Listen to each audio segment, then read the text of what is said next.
Hey guys, it's your pal Victor here from Cult Classics and Cult Following, and we are here today with one of our patented early reviews. And today we're going to be talking a little bit about WandaVision, which is the lead-in to Phase 4 of the Marvel Universe, and it's going to be premiering this Friday, January 15th on Disney Plus. So we've been fortunate enough, thanks to our pals over at Disney, to get a sneak peek of the first 3 episodes of WandaVision. So we're going to kind of give you an overlay that's non-spoilery.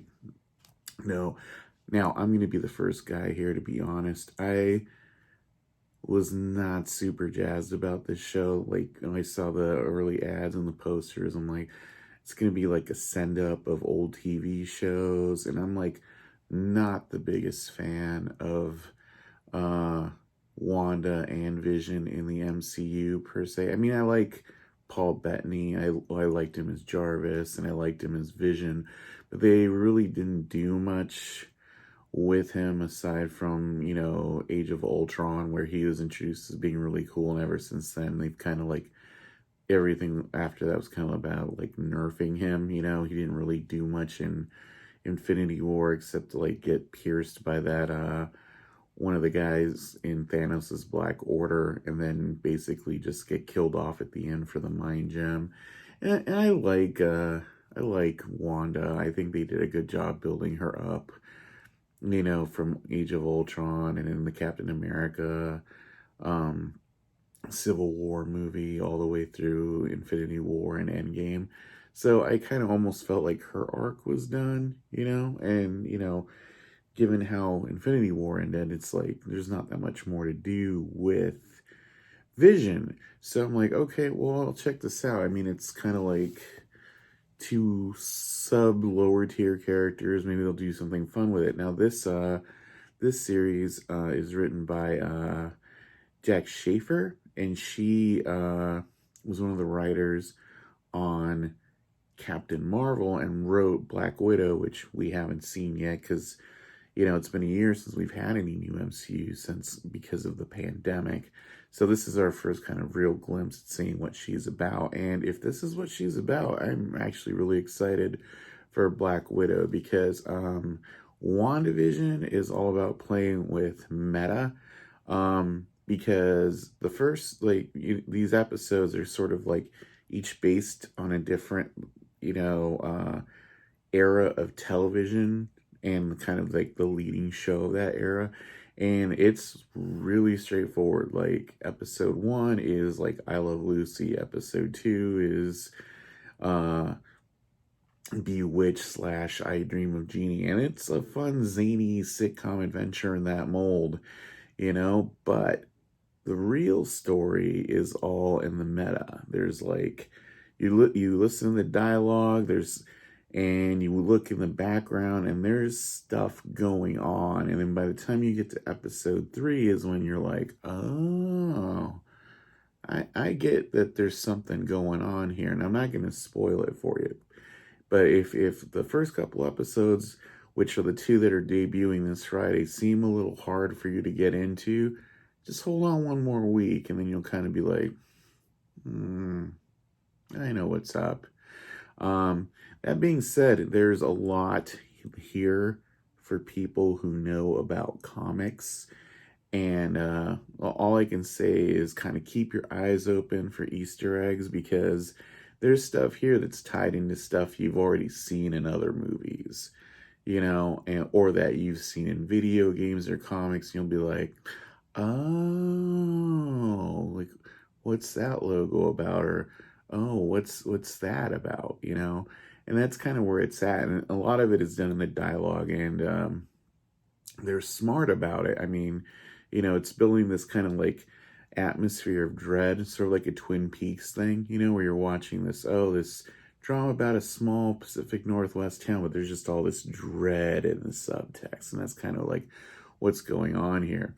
But that being said, like, in the first couple episodes, you can just watch them straightforward and be like, okay, like the first one's kind of like, like, oh, boss is coming to dinner. zaniness ensues, and that kind of just works because Paul Bettany and like Scar and Elizabeth Olsen have this kind of like vaudeville vibe, kind of like old school Hollywood going on. Especially Bettany, who's kind of like Dick Van Dyke meets Dick York, the Dicks, and Elizabeth Olsen, who really much channels that kind of like Barbara Eden meets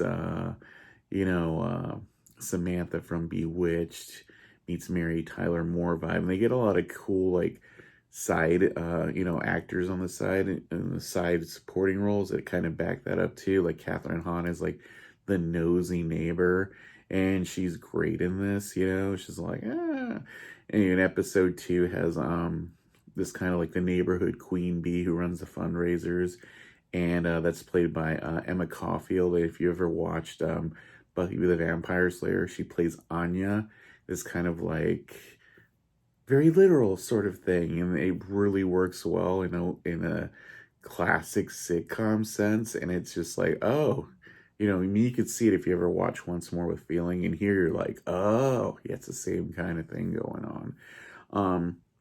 I'm not going to talk too much about episode 3, because right now I'm just kind of like laying a general spoiler-free review kind of thing. But it's kind of like that. It's a little sitcom thing, but it plays into a few Easter eggs that are dropped very lightly in the first couple episodes. I'm talking like really lightly. Look for things in the background is what I'm saying. And if you ever read the Tom King Vision series, where it's kind of like Norman Rockwell-ish, or like House of M, think those two things and you'll get the vibe of the show. Especially like House of M, which is this kind of like, it seems like it's what it's sort of adapting, while the general gist of it. And that's kind of what I dig about it. I look forward to more episodes, but what I'm saying here is, it's a really quirky show. It does play on like some ideas that you've seen in other kind of MCU movies, like think the end of Captain America, the First Avenger, like the very end.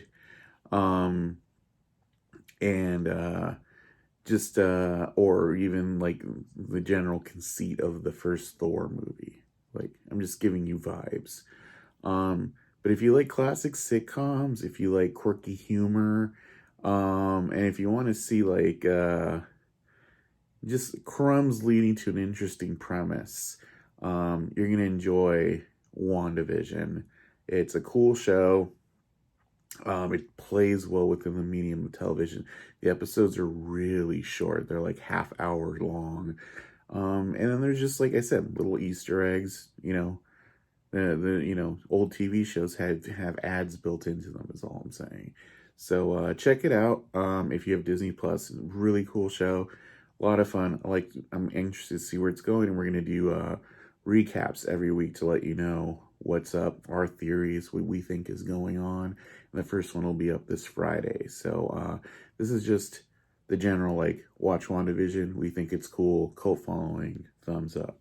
And if you like this, share, tell your friends, and we will see you guys every week for WandaVision. And we'll have more videos up every week on cult following, cult classics. So see you guys soon, and I hope you enjoyed our little review. I have a full review also written up on cultfollowing.co. Check that out. A little more detail there. But yeah, talk to you guys soon. And as always, appreciate the support, and see you guys.